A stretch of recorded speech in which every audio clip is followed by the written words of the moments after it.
Valentino, welcome to the Sober Side. Thank you for having me, man. Yeah, pleasure to have you, man. So, we're chatting up a bit. I want to let you do your own introduction. Tell us a little bit about yourself, who you are, what you got going on, things like that. Okay. Well, my name is Valentino Limana. My family and friends call me Tino. My homies call me KT. Grew up in Carson, California. But first and foremost, man, I should have said this before I even introduced myself, man. I just want to thank God and the fellowship with Narcotics Anonymous, man, for giving me the life that I don't deserve today, Just grateful to be here, and share and see if there's at least one person that can take this message and maybe some of the things that we talk about, they can apply it to their own life, their own recovery, man. Maybe it'll help them out. So, yeah. That's amazing. So you're involved in the field right now. Before we get into your story, what are you doing in the field right now? How are you involved in helping people out who are addicted to drugs and alcohol? I'm a drug and alcohol counselor today. Okay, awesome. Just help people recover from this demon, man, this disease of addiction that, we all suffered from. I suffered from, throughout my lifetime, for 30 years of my life, actually, And I work at Twin Town Treatment Centers in Los Alamitos. It's an IOP. Mm-hmm. To go in there and facilitate group, documentation. The funny thing of it is that my journey and my past, I never had any kind of idea that I was going to be working on the computer, Interesting. And, work, facilitate the group and working on the computer and doing documentation. And you like computers?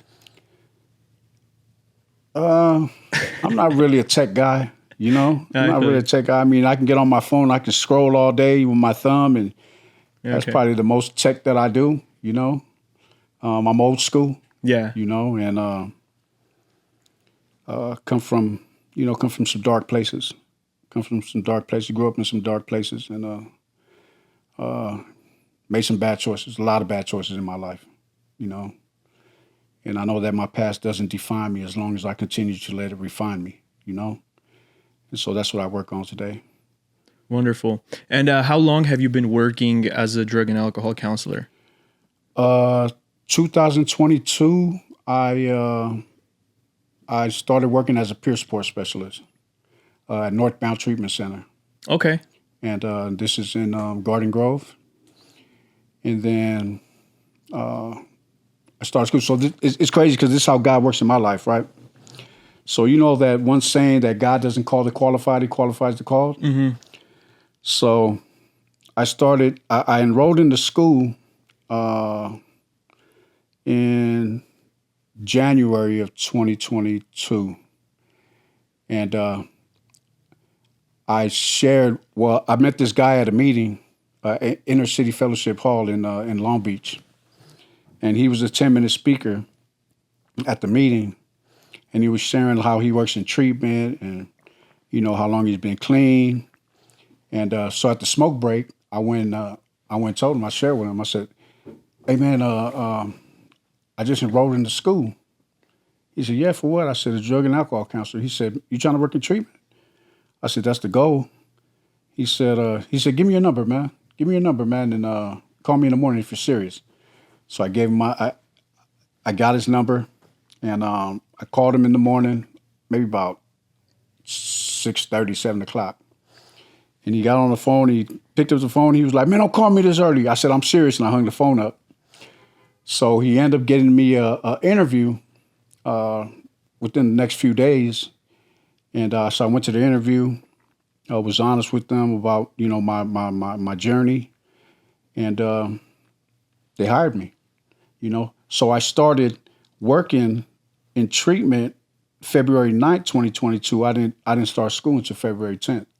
So I had no idea of what I was getting myself into. I just went there on blind faith, And the guy who I'm talking about, man, is my boy Mike, man, Michael Sepulveda, man, who's my sponsor today. So he Shout helped out me. Mike. Yeah, shout out to Mike Sepulveda, man, and Malo. That's his son, his dog, and Shout out Marlo too. I just that's when it started, man. And so I was working at Northbound, and then I was about to finish up school, and the place where I got clean at reached out to me, hearing that I was about to finish school, and called me in for an interview. I went to the interview, and it was like, well, when can you start? I said, let me put my 2-week notice in. And so for me to go back and work at, so I want to give a shout out to Pacifica House in Hawthorne. It was just different for me to work, to go there and work and be of service, 'cause that's the place where I found my recovery at.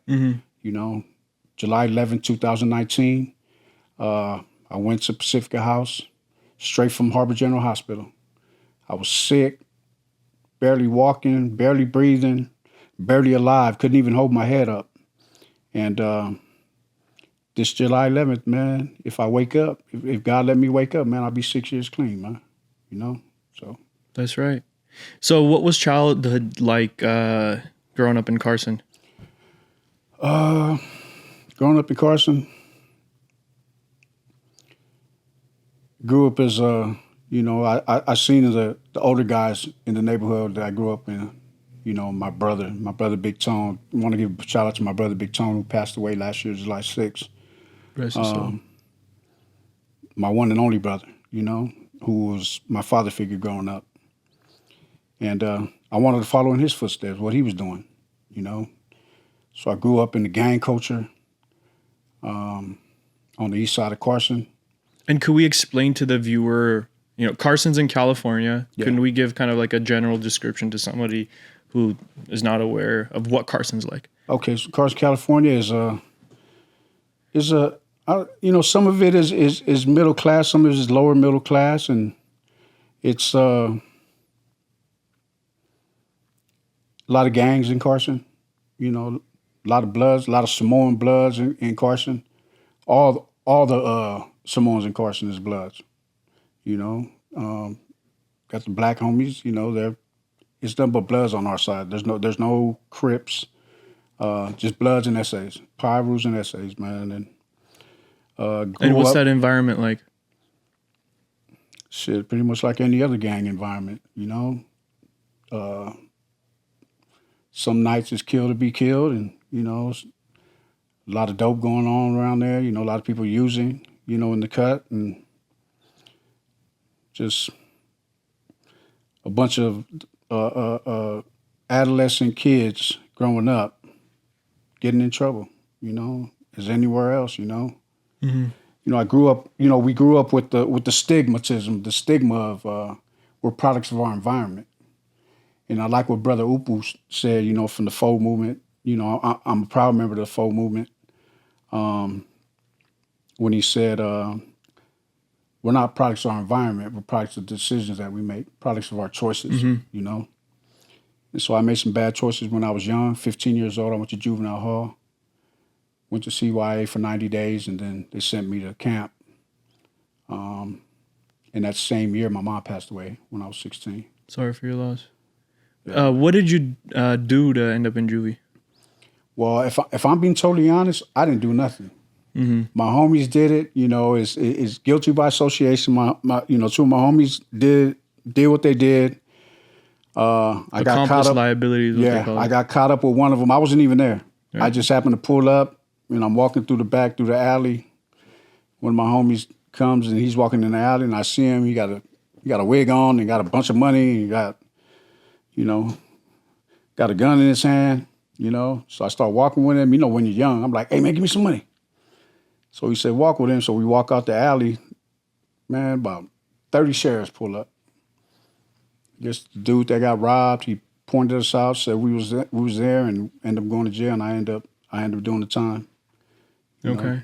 Yeah. And going back to your brother, you said he was a figure for you growing up, and what was he involved in, and how did that influence you? He was in the neighborhood, in the gang that was in the neighborhood that we grew up in. Him and his homies pretty much my whole family, But my brother, he was well respected in my neighborhood. And how much older was he than you? 6 years. 6 years. Yeah. And my dad was in prison while we was growing up, so my mom raised us. And so my brother, he was the man of the house, you know. Yeah. But yeah, I made some bad decisions, man. 15, I went to juvenile hall. 18, I started going to LA County Jail, and eventually spent over 10 years of my life in prison, man, in and out. And what was your first experience with drugs and alcohol? At what age? I loved it. Oh, my first experience? Let me see, 12. When I was 12. When I was 12 years old. What was it? How did it happen? Just me and my homies we're hanging out at the park. And we go, back in the days, we used to say, let's go spot some beer. So we'll go to the store and ask some dude, hey, can you buy some beer? And we'll go get 40 ounces of 8-ball, Old English 800. And we were so young that we'll get drunk off half a bottle, half a 40 ounce. So two of us would share a 40, the other two share a 40, the other two share a 40, the other two share a 40, and we'll all be drunk. And when I turned 16, when I had got out of juvie, my homies would be doing these lines, and I used to blow them off the CD case. And I'm like, what's that? Like it's some crystal. I'm like, nah, man, I'm not being racial when I say this, but the only people that I seen doing it was white folks on the movies, and I thought it was cocaine. And so I was like, I ain't doing that white boy shit. And they were like, man, it ain't, man, do it. And I would just blow it off, and I was probably the last one to try it of my homies. And I ended up being the worst one on it, after that. So along the way, I wasn't addicted to it. Then I would, I'm still drinking and smoking weed and smoking sherm and. What's sherm? PCP. Okay. So it's like embalming fluid. What does that make? How does that make you feel? What's the effect of it for anybody who doesn't know what like PCP a zombie? Like a zombie, it's just, it's I can't even explain the highs. It's just you feel like you're floating on air. Don't some people get like suicidal on it and like do some crazy shit? Yeah, well, nobody where I'm from was doing anything suicidal. Everybody was just, we would smoke that and we would smoke weed. And it was like a chill effect. Yeah. And then, we'd be drinking and, just doing what. That was before the crystal. Yeah, this before the crystal. Okay. And then, obviously while you're smoking weed and drinking and, PCP and all that stuff, like you don't see that there's a problem. So at what point did you see that this was a problem? At least that like initial, hint that it is. That the meth was a problem? That, this behavior was a problem. Oh, shit. I didn't see it as a problem until I was 46 years old. 46 years old, man. I was almost dead, man. I almost let this methamphetamine, I used to make it look like I'm having fun, man. Selling it, sold a lot of it, and started using a lot of it.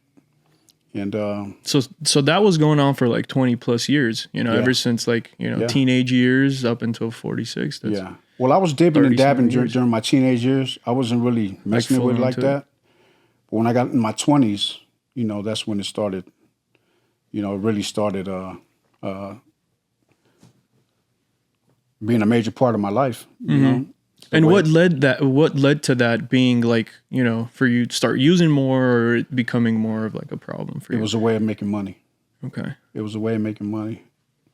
It's a way of making money, So you're always around it. You're more likely to dabble. Yeah.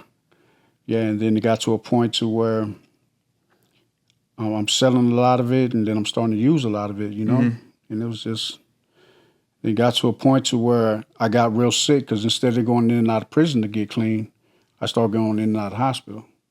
And as a direct result of my addiction, I acquired CHF, congestive heart failure, which I suffer from today, you know. And, I'm on medications, taking blood thinners and, everything that I got to do and follow the doctor's orders, trying to find some natural remedies. So anybody out there got some natural remedies for some CHF or blood pressure, man, let this man know. Let Vincent know, man. And just to fast forward from all that, pretty much I've been to prison 3 times, and behind all my prison visits was behind drugs, It was a direct result of some kind of drug use. Yeah. What were the things that you were doing? Like, what were you on, first of all? Was it meth? Or was it meth? Meth. Meth was my drug of choice. And then I just stopped drinking. I just got rid of the weed, got rid of the alcohol, and I was just meth. I was straight meth monster. What would meth make you do? Like, what would you be doing on meth? Just hustling, trying to hustle and just that lifestyle that it comes with, It comes with a lifestyle to where you're just running and gunning all day, Always active, running around and meeting all kind of people. So my stomping grounds when I was using was Carson, Compton, and Long Beach. Mm-hmm. And so... Was everybody on meth that was doing the same things you were doing? Yeah, everybody. So they were on meth, assumably, armed as well? Yeah. Okay. Yeah. And how would what's that like making process like, because a lot of people don't know, but about making, well, as far as what? Yeah, like the making process of it. I mean, I don't go into details on how to make it, but like, how dangerous is it, right? Because you're using like flammable materials, like you're dealing with like open fires, and it's not an easy. It's a dangerous process. It's not really open fires. It is a little bit, but the chemicals that they use is these chemicals that when they mix together, it gets hotter than fire. And it turns one substance into methamphetamine. And then there's a whole different other process, but I wasn't really into the making part of it. Okay. Me, I was just having the direct plug with the paisa. Okay, so you wouldn't be like giving it to like other people. It would just be like to like a main person. No, I started a lot of people on it, man. Okay. I think that was my karma from starting a lot of people using it. And I started them off, through greed, through partying, and then people I didn't know that I just barely met, and they'd be drunk and I'd see them at a club or something, start them on, I get the number, they'll start calling me. They want to pick up something, What was like the reason why I asked this question is because I'm trying to understand what the demographic of people are that are buying methamphetamine and using it. What kind of people did you see? Shit, all kind of people, man. It's give me some examples, like gang members from different neighborhoods, from different cities, business owners, college kids, smoke shop owners, pretty much anybody, man. Truck drivers. I feel like that's a truck driver. Scafflers, people who work in the longshoremen at the docks, people who work in the refineries, But the demographics in the streets is pretty much. So this affects everybody. Everybody, man. It's not really a demographic. It's not demographic, man. It's just everybody. Everybody. Everybody. Man. And what do you see? Like what are the bad adverse effects you see meth cause people, and how it damages their life? Like me, it damaged my life. It gave me a heart condition. Gave me some major health issues. What's a common theme you see with everybody that's a meth user? A lot of infidelity. A lot of people cheating on their spouses. A lot of people cheating on their significant others. A lot of people gambling all their money away. There's a lot of people that's addicted to meth and addicted to gambling, probably just the same thing. See them in casinos. Now when I go to Vegas and I go in the casino and you know what it smells like when people are smoking it. Sometimes I walk in the bathroom and the whole bathroom smells like meth. I'm like, they're crazy, man.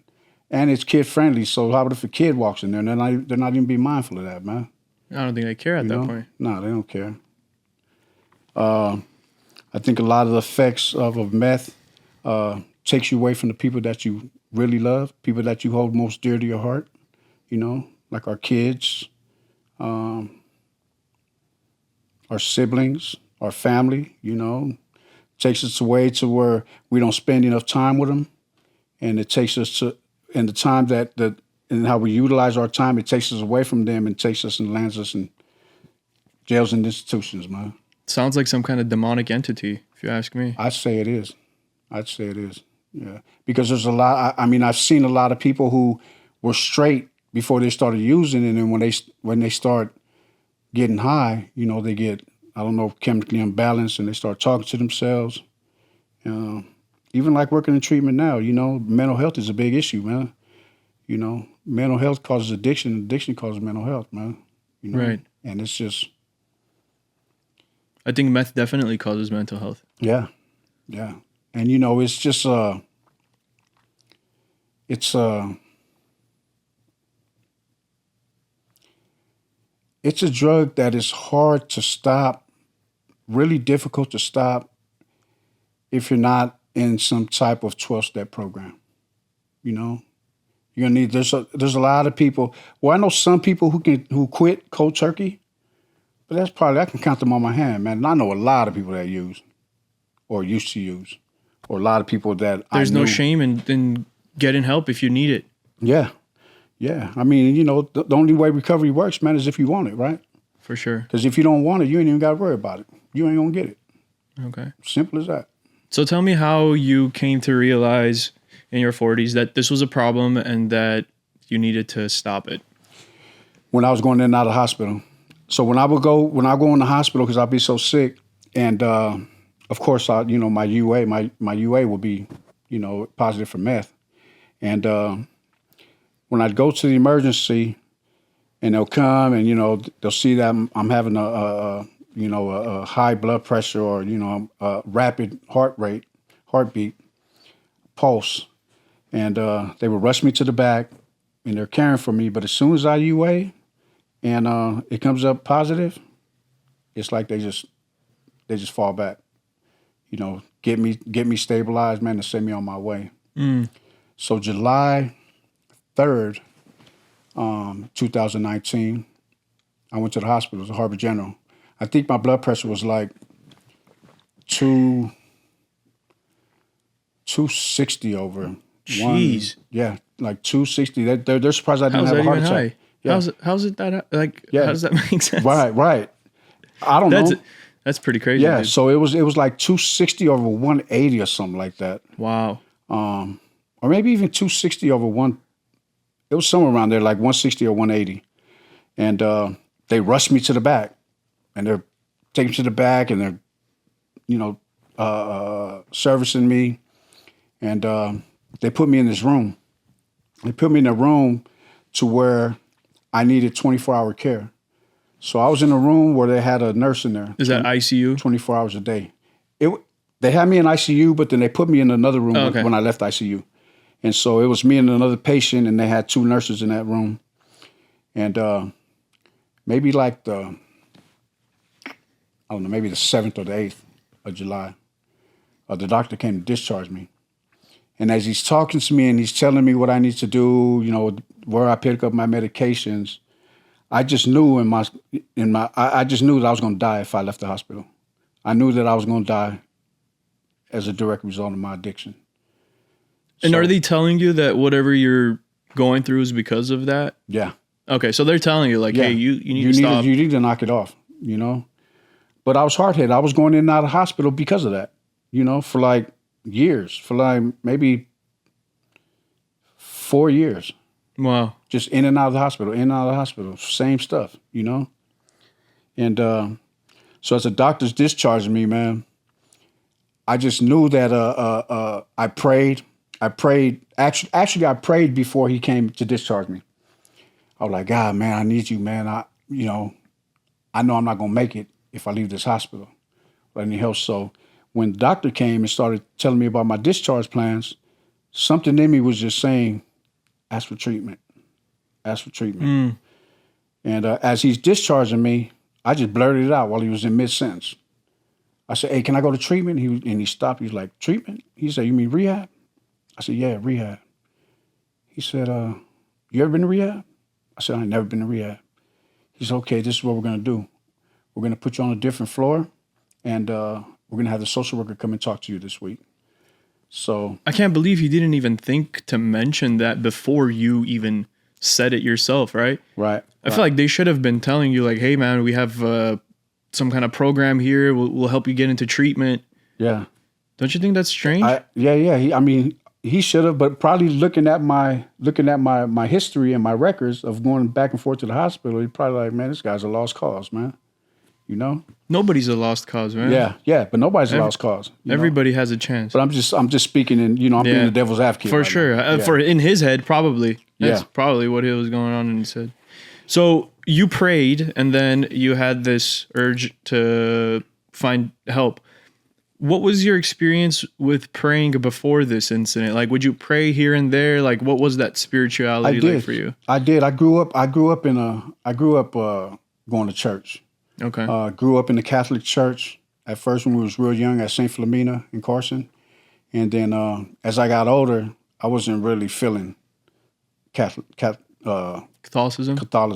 I wasn't really feeling them, man. I wasn't feeling praying to the statues. I wasn't, Jesus dead on the cross in church. And, I wasn't feeling that, man. Because, I know a Jesus that I follow is alive and well, Amen. And I know that, on the cross, they say that it's just a reminder of what he did. Yeah, but I want to be reminded that he's alive, man. Amen. That he went through that, but he's alive. Right. We worship a God that is alive and well, and so greatest thing that's ever happened to humanity. Yeah, and so when I prayed that day, that was probably the first time, if I'm being totally honest with you, man. Probably the first time in my life. Well, not the first time. Maybe the first time in a long time in my life. It was like a real prayer. That I actually prayed from my heart, because I knew it was over with for me. I knew I was going to be done. So when that happened, they moved me up to a couple of days, or it was the next day. My angel came in the big form of a big old black woman, So I'm laying there in the bed where the nurse is in there, and then I see a big old figure come inside the doorway, right? And so the light's blaring from the hallway, and I don't even see her face. I just see the silhouette. And the light just seems like an angel, like it's just like X-rays coming out of there, like rays. And I just heard a voice. She was like, Valentino? And I looked. I was like, yes, ma'am. She was like, you want to go to rehab? I said, yes, ma'am. She's like, okay. Then she walked to the bed, introduced herself. She's like, all right, this is what we're going to do. We're going to put you on a different floor, and I'm going to try to get the bed for you over here in Redgate in Long Beach. Mm-hmm. I said, all right. So they put me on a different floor. And but when they put me on a different floor, there was no nurses in that room, And this is how my disease was so strong then, right? So when the nurses came and took my vitals, and then when they finished taking my vitals, because I haven't been out the hospital. I was just in that room. I never went outside to get some air. Right. But when they finished taking my vitals, I asked them, I said, hey, can I go down to get some air? Like, yeah, you just got to be back for your next vital check. And she was like, I said, what's that? When is that? They were like, in 2 hours. So now the lights start blinking, bling, bling, bling. I'm feeling a little better. I'm feeling a little healthy. I'm breathing better. I'm walking better. And you got that thing telling you, oh, I'm going to treatment. I'm going to be fine. Right. But this, my disease that's talking to me, right? Right. So I go down. That's the demon still struggling. Yeah, yes. So I go downstairs, and my boy lives right down the street from there. So I call him up. Hey, come pick me up. Where you at? I said, I'm in the hospital. I'm on my way. So he comes and picks me up. He's on his way, comes gets me. And when I'm jumping in his car, he's like, T, you still got you still got the thing in your arm, man. I had the IV needle on my arm. I'm like, man, shut up, man, go to your house, right? And the reason why I'm sharing this, man, is because just that fast, I forgot about that still small voice that was telling me to ask for treatment, right? Ask for rehab, ask for help. Devil's fighting hard, man. Right. Because I was doing his work out there, man. Yeah. And everything that I was doing out there, man, I caused a lot of people, and you know, I that's something that I'm going to have to live with for the rest of my life, man. A lot of people using, man. So we go to his pad. I see the sack on his dresser. Grab the sack, load the bowl up, start getting high. July 10th comes around, nighttime, I'm cool. Start feeling sick. July 11th comes, and now the social worker comes up and says, okay, we found a bed for you, but it's not at Redgate in Long Beach. It's at Pacifica House in Hawthorne. Wait, so you used with your or at your buddy's house, and then you went back to the hospital? Yeah. Oh, yeah. You know what? I skipped the part. So now I'm tweaking, and I'm on my phone. I'm playing Pyramid Solitaire, you know, on my phone. So an hour passed. I'm like, hey, man, take me back to the hospital. He's like, for what? I said, I got to check my vitals. And he was like, man, you're tripping, man. I said, man, shut up, man. So he takes me to the hospital, takes my vitals. I call him back. Come get me. He's like, man, I ain't getting you. I said, man, come back and get me, man. So he comes back and gets me, you know, and I'm trying to like, I'm not a bully, you know, but I was like, man, your ass better come and get me, man. So he comes back and gets me, go back to his pad, same thing. But now when I go back this time, when they check my vitals, now they're talking to each other. They're like, something's up. Yeah. So that's going on for a couple of days. By July 10th, starting to feel back how I felt in July 3rd. But the next day, July 11th, the social worker comes up and says, hey, we got a bed for you over here at Pacifica House in Hawthorne. You want it? I was like, yep. So we go. It's crazy because when they discharged me from the hospital, I was in the same exact condition, if not worse, than when I got to the hospital on July 3rd. So I go in the Pacifica House, and shout out to Pacifica House, man. God used them in a mighty way, man, to save my life, man. I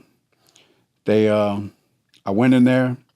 I couldn't even pick my head up. I was like this. I walked in there with my head like this. I really couldn't lift my head up.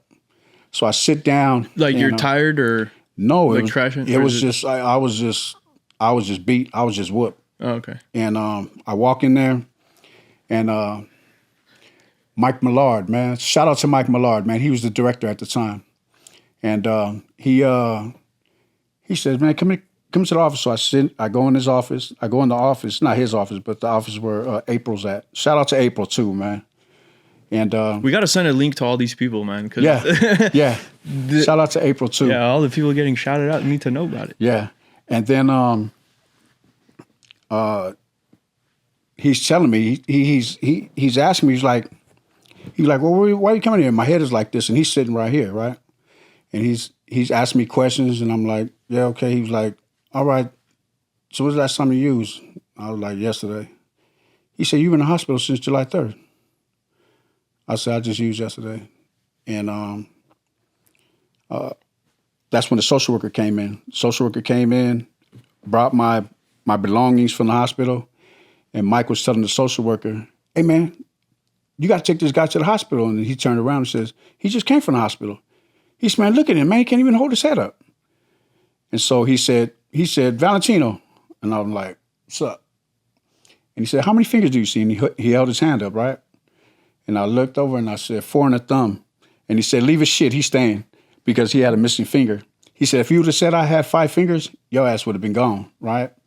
And so I started treatment. First time in rehab. I didn't know what to expect. What were the first couple of days like? Back and forth to the hospital. Oh, really? Yeah. They would send me back to the hospital because I'd be in group. You wouldn't feel well. One of the counselors came in, walked in group. Her name was Christina. Shout out to Christina too. She walks in and she looks at me. She was like, "Come here." I get up. She walks me to go sit on a chair outside. Calls Mike. We're like, "Man, this guy needs to go to the hospital." And Mike told her the same thing. He just came from the hospital. She was like, "Look at him, man. he looks like he's about to die. And so they sent me to the hospital. They sent me back to Harbor General, come back. Hopefully they were close. Yeah. They sent me to Centinela Hospital in Inglewood, sent me back to Harbor General. This was going on like my first month. I'm just back and forth out the hospital. And that's when I first started learning about recovery. They start saying this is a disease of addiction. You know, one of the things that really helped me early in my recovery was the outside meetings, the NA meetings that would come in, the AA meetings that would come in. And they would share their experience, strength, and hope. And when they share their experience and strength, and I'll be like, damn, that's crazy. And, you know, I'll be laughing because I was in the same situation not so long ago. But then when they share their hope, I'm like, damn, that's tight, man. And, you know, to get what somebody has, you got to do what that person did, right? And so I started paying attention because my plan when I first got to rehab was to just be there for 30 days. I just wanted to go there, get a little healthy, breathe a little better, eat a little better, and then go out and just start tripping. I even keep a journey of my journey on my phone for the newcomers. You know, when they say, man, you wasn't that bad, man. You couldn't have been. I can show you, but I can tell you.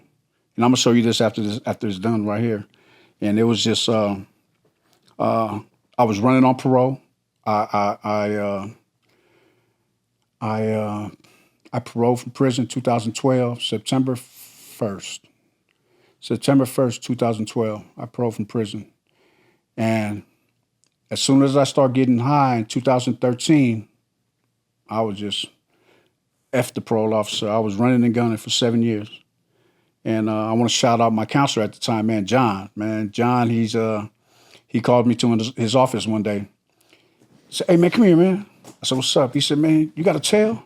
I said, shit, I don't know. He said, what office? I said, Compton. So he calls the Compton parole office. He has them on speaker.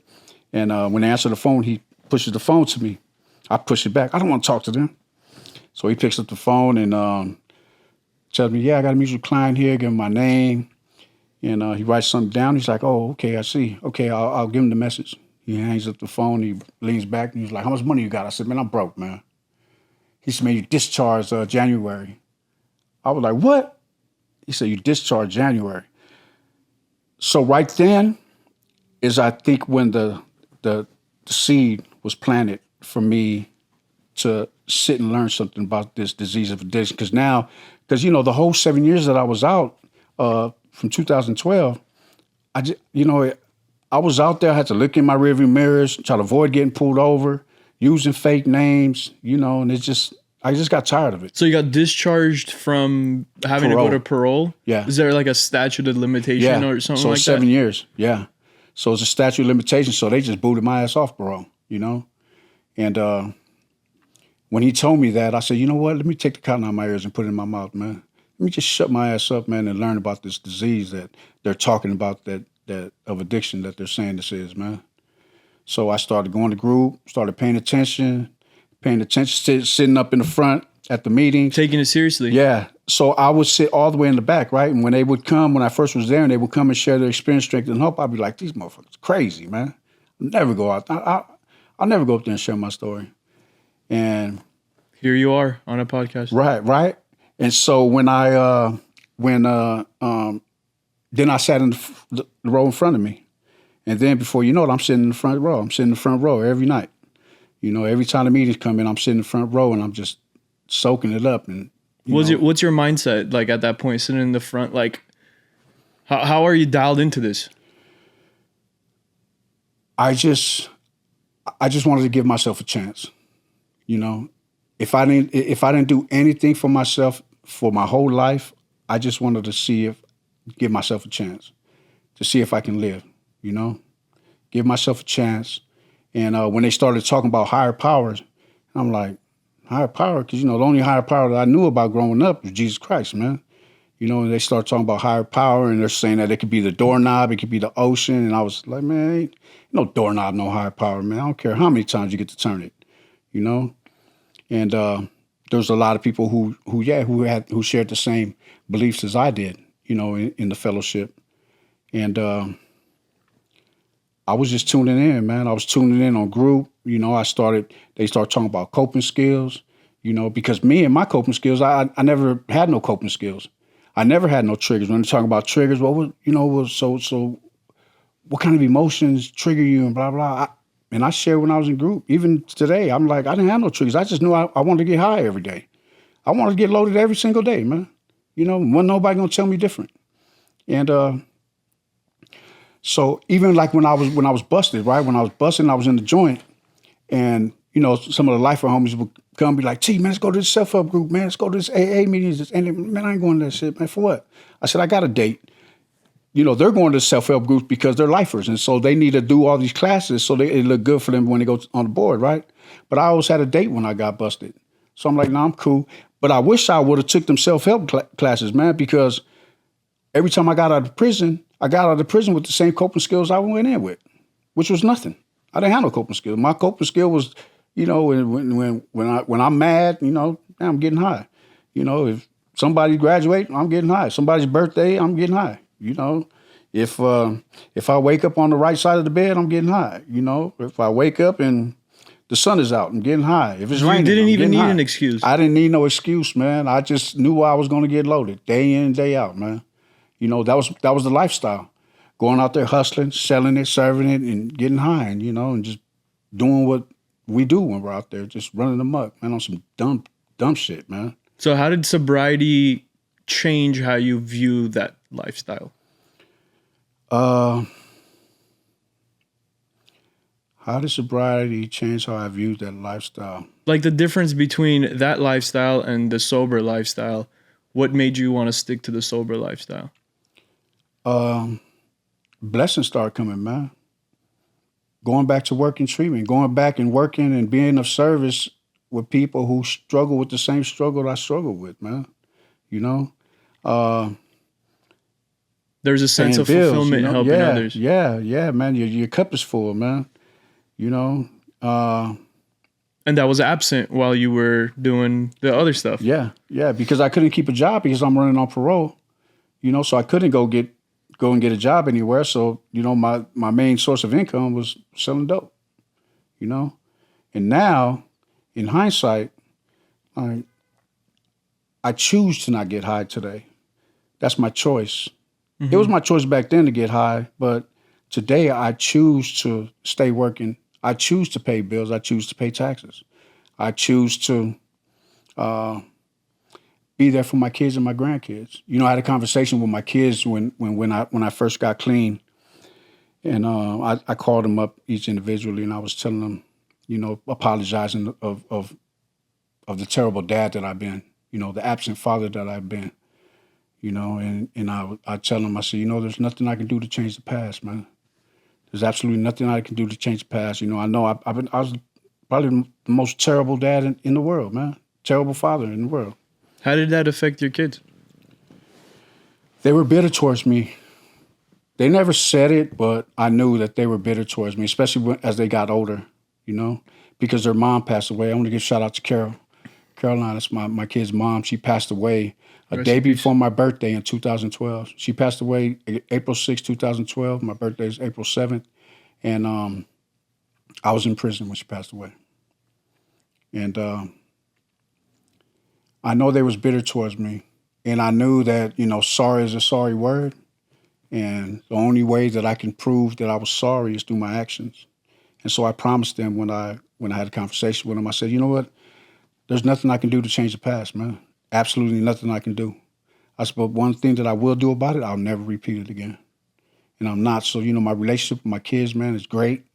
Today. Grandkids? I got some beautiful grandbabies. Those are my... Man, you're a young grandpa. Yeah. Yeah, I just look young. Yeah, you are young. Yeah. But, man, I got some beautiful grandbabies, man, some beautiful kids, man. Shout out to my wife, Carissa. So you remarried? Yeah. Well, okay. I wasn't married to my kid's mom, but I did marry one of my childhood friends, Carissa. So she witnessed the before and after? Carissa? Yeah. No. Your current wife? No. Me and Carissa have been together Since 2022. Okay. Yeah. 2022, we hooked up. It's crazy how we hooked up too.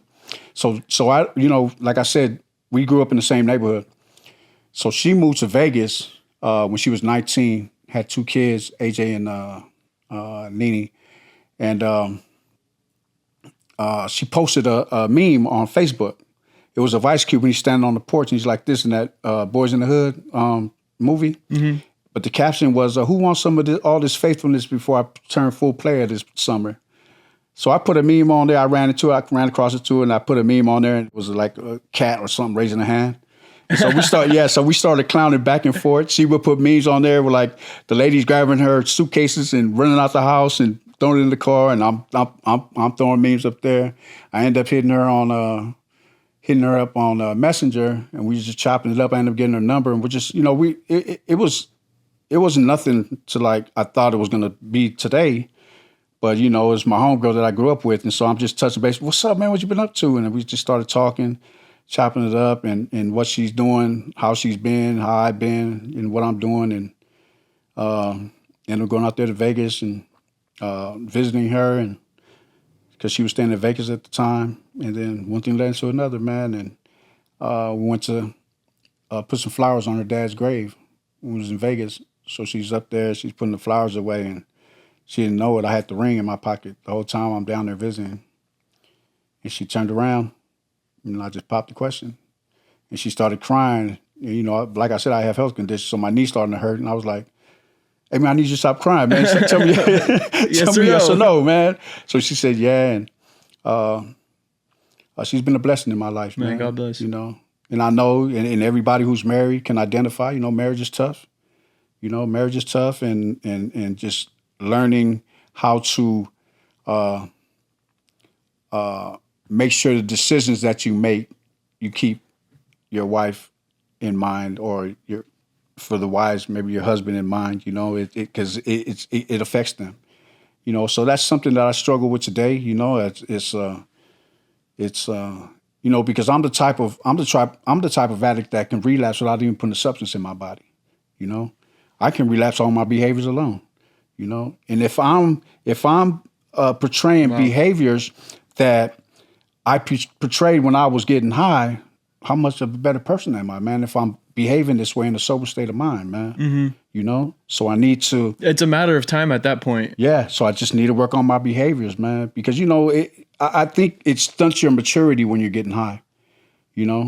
Because you're not dealing with any responsibilities that you should be dealing with. You're just running amok. It's all about you, and you're being selfish. And then when you get clean, and it starts all over. Now, you got bills you need to pay that need to get paid, man. You got to get up. You got to go to work, or the bills ain't going to get paid. And but yeah, it's a blessing. But yeah, that's how we end up hooking up, man. And I end up popping the question to her, man. And yeah, man, shout out to Crystal, man. Shout out to my wife. Shout out to her. I feel like God has blessed you in a lot of ways. And you're seeing those blessings as a direct result of, changes in your life, right? Right. How would you say God intervened and how his presence influenced your current state? Just the open doors, man. Doors that's been opening, man. The people that he put in my life, man, especially like the grandbabies, man. So I have grandbabies, and I also have bonus grandbabies. My wife's biological grandbabies. So I have these 2, and everybody knows, whoever watching, any family watching this, they're already gonna know those are my 2 favorite, right? Their name is Taliana and Jada. Lily, I call Taliana, and Jada we call Bean. And they're the same age. So Jada, they're both 4. Jada's birthday's April 1st. Lily's birthday's May 2nd. And they're like 2 peas in a pod. So when my brother passed away, I don't think that I've ever had the urge to take a shot since I've been clean, And when my brother passed away, a shot of alcohol? Alcohol, yeah. And this was just last year in August, during his services. So when we're doing the repast, And shout out to my niece Tanel too, man. My niece Tanel, my niece Ren, those are my brother's daughters. They helped me before I got clean. Uncle, let's go to dinner. They come sit with me in the hospital. Well, my sister Sonia, I had a lot of support, That's amazing. And so last August, my brother's repast, it was probably over 1,000 people over there. Wow. It was at a warehouse over here by LAX. And it was just, everybody was partying like rock stars in there, man, over there. And I was like, man, I want to take a shot from my brother. I'm talking to myself. I'm not letting anybody know. Man, I want to take a shot from my brother. And so when I start walking to the bar, and I'm like, man, I'm going to take a shot for you, Tone. But I can hear his voice in my head, man, because he always used to tell me how proud he is of me, because he's seen firsthand my condition that I was in throughout my whole lifestyle, always coming, checking up on me. And lo and behold, who runs up out of nowhere? My 2 grandbabies, Taliana and Jada. Yeah. And they come and they're just running out of nowhere. I guess they're just playing, but I guess they ran up and they was like, Papa, what are you doing? And I'm just like stopping, looking at them. I'm looking at the bar, looking at them, and they run up and they're both like this. So I pick them up and I was like, this is crazy, man. I was like, thank you, God. Yeah, so I know that God put them in my life, man, to help me stay clean, man, because, I just know that, one is too many, 1,000 is never enough. How strong was your faith in God at this time? Oh, my faith in God is out of this world, man. Yeah. Yeah. A lot of people think that God abandons them, but he doesn't. He wants you to grow that relationship. And with that process, you get like these more direct interventions, Yeah. The closer you are with God, the closer he is with you, and the more likely he is to intervene. At certain points, he doesn't because it's for his purpose, right? Yeah. Whatever he allows to happen, he allows it to happen for a reason. Right. But certain things where the devil can get you, it's a target. Yeah. That's where God intervenes, and I see that with your grandkids. I just imagined that in my head. That was amazing. Yeah. What advice would you give to somebody who hasn't found God? He or she is struggling with addiction or mental health. How would you inspire that person to find God as a way of combating against addiction? Well, let me share my experience, my own personal experience, right? So when I go to treatment, I go to Pacifica House, and they're telling me, they're saying, find the God of your understanding and all this and all that. Find the God of your own understanding. The steps, right? Step 1, we admitted that we're powerless over drugs and alcohol, that our lives are becoming manageable, right? And then step 2 is we came to believe that a power greater than ourselves can restore us to sanity. And then step 3, we made a decision to win our lives to the care of God. We understood him, right? So they're always telling the people that's coming in from the meetings, the counselors, like, find a God of your own understanding. And I'm like, what are you talking about? So Rodney, he's one of the program techs at Pacifica House, old school. Rodney, what's up, Watts baby? Rodney's out of Watts, California, and he said, man, you heard about the lay aside prayer? I was like, no, what's the lay aside prayer? So he printed it out for me. He said, how does it go? So the lay aside prayer is, God, help me lay aside everything I think I know about this program, about this book, about this Bible, about myself, and about you, God. God, grant me with an open mind so I'll have my own experience with all these things, with this program, with this book, with this Bible, with myself, and especially you, God. So the lay aside prayer is you're asking Amen. God to help you lay everything that you was taught growing up. Because see, I worship a God and a Jesus that my grandparents and my mom taught me how to worship, right? I prayed to a Jesus and to a God that my grandma and my mom prayed to, I never really had a relationship. Like, I can't have a relationship with him. What's your name? Armand. I can't have Shout out Armand, I can't really know Armand intimately, right, with conversation by just talking to you all the time. Right. And so that last side prayer, it helped me. I like actually in my mind's eye, I laid all my beliefs to the side. I said, all right, let me try this. So I laid all my beliefs to the side and searched for God of my own understanding. Prayed. I'm still in my prayers, Jesus, and that's something that I just couldn't stop doing, and it started clicking, man. It started clicking. I started feeling better. I'm like, damn, this is crazy, man. I started making better decisions, and when I prayed, man, in my spirit, I felt, oh no, my boy came and visited me. My boy Ela, shout out to Ela, man, and he comes to Pacifica House and visits me, and tells me, hey man, you should come to the church, man. I said, yeah. He said, yeah, you should come to the church, man. Over here, Chapel of Change in Long Beach. Shout out to Chapel of Change too, man. And but I went to the one in Paramount. So when I went there, I'm on this spiritual journey, right? And I ended up rededicating my life to Jesus Christ that day, man. And Amen. anything, and so like the lay aside prayer is just, it's not saying to disregard anything that you grew up believing, anything that you was taught. It's just for now. Let's just lay it aside right now. Have an open mind. Right. Let's lay it aside right now. Let's lay this aside, and then anything that can help with your journey, you can bring it back, and anything that doesn't, just keep it on the side. And so that's how that's what I did, man. And why is Jesus God? Why is Jesus? Because he's the Son of God. He's God in the flesh. In the beginning of the Bible, it says, God created through the Word, right? Right. And so he's talking about Jesus as the Word, right? The Word of God, right? Yeah, I think it's John, right? The beginning of John, the Word who was him, was with him. Yes, from the beginning, right? Yeah. Even before the beginning of time, right? Yeah. Because God is before time. Time has no effects on him, man. But you know what I love in my recovery, and I always share this to people, is that is Revelations 12:11.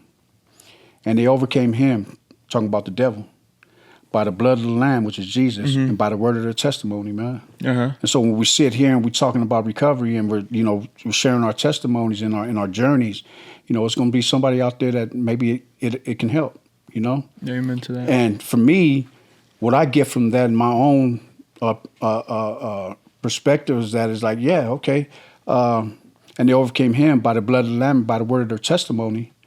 But the word of your testimony, for me, is Jesus is the only way that my testimony stands true, or my testimony even works. Yeah. Because with me and my best thinking, it got me in places where I really didn't want to be, to the point it's almost death. This might be a little redundant, but how do you know that Jesus is alive? How do I know that Jesus is alive? How do I know that Jesus is alive? Because I'm sitting here right here in front of you, man. In myself. I was, it was that still small voice that was in that was talking to me when I was in the hospital. Like I heard it loud and clear, man, but I was just like, to be honest with you, when I'm hearing it, I'm like kind of scared of it, And then when I blurted it out, it just stopped the doctor in mid-sentence. Like, because his words are powerful, right? Right. So as I'm hearing this, like, ask for treatment, I don't know what it is, man. I'm like, what the hell is this going on, man? Yeah, and you've never thought of treatment before? I've never thought of treatment before. I've never thought of treatment. Did you know it was a thing? I did. Yeah. I did. But I know that when I prayed, and then I started hearing this voice, and it was like, go to treatment, I'm just like, and the doctor, when he's talking, bro, as soon as I said it, he just stopped talking. He just stopped whatever he was doing. He was like, you ever been to treatment? Because he probably wasn't even thinking of it himself. Yeah. And so that's powerful, man. Yeah, I was in a place at the end of my run, man, to where, I'm not even putting no extras on it, and I'm not even being redundant about it. I was probably 140 pounds, man. I'm Samoan, man. I ain't never been under 200 pounds since I was in high school, I was 140 pounds. I was looking like Smeagol on Lord of the Rings, looking for my precious, and from that prayer, man, and then just the things that started happening in my life and my recovery, man, doors started opening up, I prayed for finances, and bam, a job comes up. Start praying like, well, damn, man, wifey wants to move over here, man. The bills is a little bit higher than when we was over here, man. Bam, a job opened up at Twin Town, and I'm only 10 minutes away from home, as opposed to driving to work 30 minutes every day. God is good, man. God is good all the time, man. all the time. But yeah, man, uh, my disease to me, it promised me those three things, man. But I believe God, through my Lord and Savior Jesus Christ, wouldn't allow death to have me yet. There's a lot of people. You have a purpose. I do. I do. I do. I know what my purpose is, man. He's got a mission for you, right? Even at work, man. When I first started working at where I'm working now, man, it'd be like, I don't know, maybe like, and this is L.A. County and Orange County. It'd be like, maybe like 9, 10 clients in the group. Now, man, the whole room is full. Praise God. There's so many people inside the room, man. Like almost 20 people, and the room ain't that big, but it's enough, and it's just a blessing, and to be able to just see the growth and the progress of the newcomers and people that are new in recovery. Like it starts clicking, it starts clicking, and all glory to God, man, through my Lord and Savior Jesus Christ, that who made me alive and let me live to despite all the things that were going on, right? Yeah. Despite everything that's going on, life don't stop. Life gets lifey. I don't care about how many people that, even different aspects of your life, man, but I'm blessed. One thing that I'm blessed about, man, is my kids, man. My kids are good, man. I got a son. I have 2 daughters in Utah who are doing well. Shout out to your family. Yeah, Tatiana and Brianna. Love you guys. Sua. And I have a son in Vegas, Las Vegas. Check out his tattoo shop, Bloodline Collective Tattoo, man. Bloodline Tattoo Collective, BTK in Las Vegas, man. My son, Lil Tino, does awesome work. Nice. Tattoos. Shout out Lil Tino. Yeah, opening up his new shop over here. I guess that's the south part of Vegas. Now my son Alex, man, who's a drill sergeant in the Army. Been in the Army for 10 and a half years. Yeah, so he just came down actually yesterday. I was with him this morning. Man. I'm just, and he was probably the one that was most bitter out of all my kids, man. I feel he didn't say it, but I can tell, man. But I just love the choices that they're making, man. Chelsea, she's doing good. She works at Costco, doing her thing over there. Nice. Yeah. I love Costco. Then I have a daughter, Isu. She's out there in San Jose right now.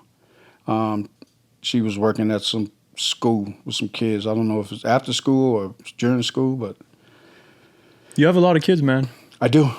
That's amazing. I do, man. You know what? The blessing, the best thing ever. Yeah, the blessing about it is that I tell him, I said, man, you know what it did to me. You know what it did to me, man. Nah, I'm good, Pops. I said, I know, man. Just keep going, man. Keep doing what you're doing, man.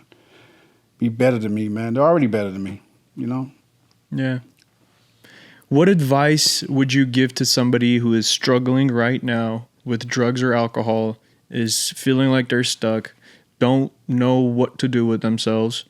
How would you get this person to understand that they need help?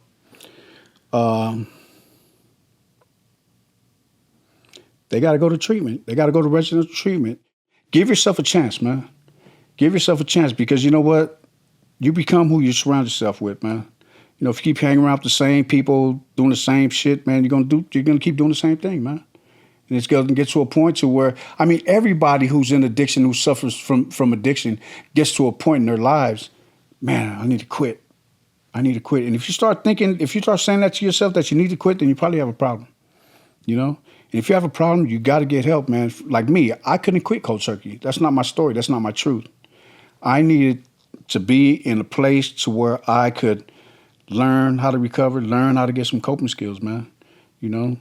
And like I said, man, you gotta want this, man. You gotta want it. And if you call these places, they want to talk to you. They need to do a phone assessment, get you on the phone, get you an intake date, and go through the process, man. But one way that maybe people should start evaluating their lives, evaluate your life, man. Because there's a lot of people, I see a lot of kids, with the movement, this organization I'm part of, man, the FOE movement, man. Shout out to my hostess from the FOE movement, man. It's a bunch of us that made bad choices when we was growing up. And some of the brothers, man, just got out of jail after doing 30 years. 30 years, 29 years, 24 years, 17 years, 20 years. We go under the bridge in Long Beach, man, and they have a whole tent city down there, man. But it's crazy is that, what's crazy, the thing of it is that I used to get high with all of them when I was out there getting loaded. But I would never go under the bridge. I thought I was too fly to go under the bridge, And then, look, God puts me under there when I get clean and sober, man, to go up under there, man. God works in mysterious ways. Yeah. So, yeah, anybody that feels they have a problem, man, just go to treatment, man. Just call. Just go to treatment. And if you have a job and you feel like, because it doesn't matter if you have a job, man, because once you start getting high and then your disease starts taking over, man, you're going to lose your job anyway. Yeah. Right? So it has to be recovery first, man.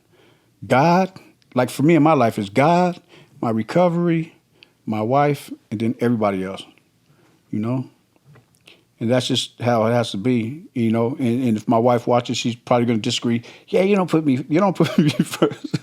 But it is. That's how I roll, man. Like, at least you could have put me before recovery. Because if I'm not clean and sober, then I probably won't even be home. Right? So I have to, my recovery has to be, my recovery, I have to stay clean and sober, man. Without me being clean and sober, I'm probably not going to be going home every day. If I'm getting high, if I happen to relapse, I'm probably going to be too ashamed to go home, So I have to focus on staying clean and staying sober, man. And like I mentioned earlier, just start working on my behaviors, man, on how, But yeah, man. Anybody who's dealing with addiction out there and they never been to treatment, and I never been to treatment. I didn't know what to expect. But look at me, man. In 6 years, it may not seem long to some people, man, but just where I'm at today in my life, man. When I went to treatment, man, I got to Pacifica House with my discharge paperwork, dirty pair of drawers, dirty pair of shorts, and a dirty T-shirt. That's what I walked in with. I mean, I had clothes like at my sister's house, but I never had my own stuff, I had my own spot, back in the mid-'90s, but that don't count, When I was out there, I was just running around. But today is different, man. Today, got able to work hard, man, and have my own roof over my head today, after 6 years. And I know that's something that was far-fetched when I was out there getting loaded, like, I wouldn't tell my brother Che, man. Shout out to my brother Che, man. He would come and I would be complaining like, damn, Moose, I don't think I'm gonna have nothing before I die, man. He was like, you are T. I love him. He don't know, what I love about him. He don't throw no stones. He just, he's my first cousin. His mom and my dad are brothers and sisters, man. But, he's always been a huge supporter of me, man. He's like the student that turned teacher, as far as now that I'm on this side and I'm paying my bills, because, he's been doing it. Yeah. But when we were growing up, I'm a year older than him. So I was like the teacher. He was like, want to follow me. But now that I'm clean and sober and I need to learn how, now the student became the teacher, man. And I love my brother, man. Valentino, it's been a pleasure having you on the sober side. Appreciate it. Appreciate all the wisdom that you gave. Thank you for having me, man. Yep.